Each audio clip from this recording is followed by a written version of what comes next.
மன்னார் மாவட்டத்தில் தொடர்ச்சியாக கரையோர பகுதிகளில் மேற்கொள்ள திட்டமிடப்பட்ட கனிய மணல் அகழ்வுக்கு எதிராக பொதுமக்கள் பல்வேறுபட்ட போராட்டங்களை நடத்தி வருகின்ற நிலையில் உள்ளூர் முகவர்கள் சிலரின் உதவியுடன் குறித்த மணல் அகழ்வுக்கு அனுமதி வழங்குவதற்கான ஏற்பாடுகளை அரசாங்கம் மேற்கொண்டு வருகின்றது.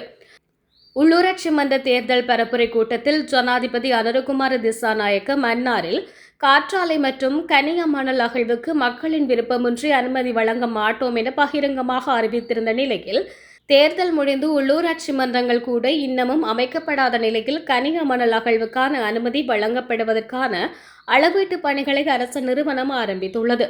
குறிப்பாக நேற்று முன்தினம் மத்திய நில அளவை திணைக்களத்தினர் பேசாலை 50 வீட்டு திட்ட பகுதியில் கனிய மணல் அகழ்வை மேற்கொள்வதற்கான அளவீட்டு பணிகளை மேற்கொள்வதற்காக தனியார் நிறுவனம் ஒன்றுடன் வருகை தந்திருந்த நிலையில் பொதுமக்கள், பொது அமைப்புகள் ஒன்றியம் மற்றும் மன்னார் பிரஜைகள் குழு உறுப்பினர்களின் தலையீடு காரணமாக அளவிடும் பணிகளை நிறுத்திவிட்டு வெளியேறியிருந்தனர்.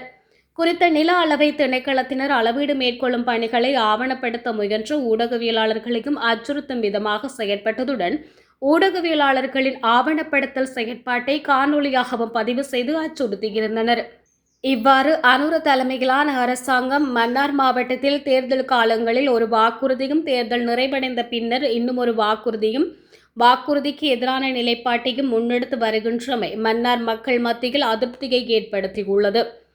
அதே நேரம் மன்னாரில் உள்ள சில மக்களால் புறக்கணிக்கப்பட்ட முகவர்களை பயன்படுத்தி உள்ளூர் திணைக்களங்களிடமும் அதே நேரம் சில கிராம மக்களிடம் அனுமதி பெறுவதற்கும் கனிய மணல் அகழ்வோடு தொடர்புடைய நிறுவனம் பல செயற்பாடுகளை முன்னெடுத்து வருகின்றமை குறிப்பிடத்தக்கது.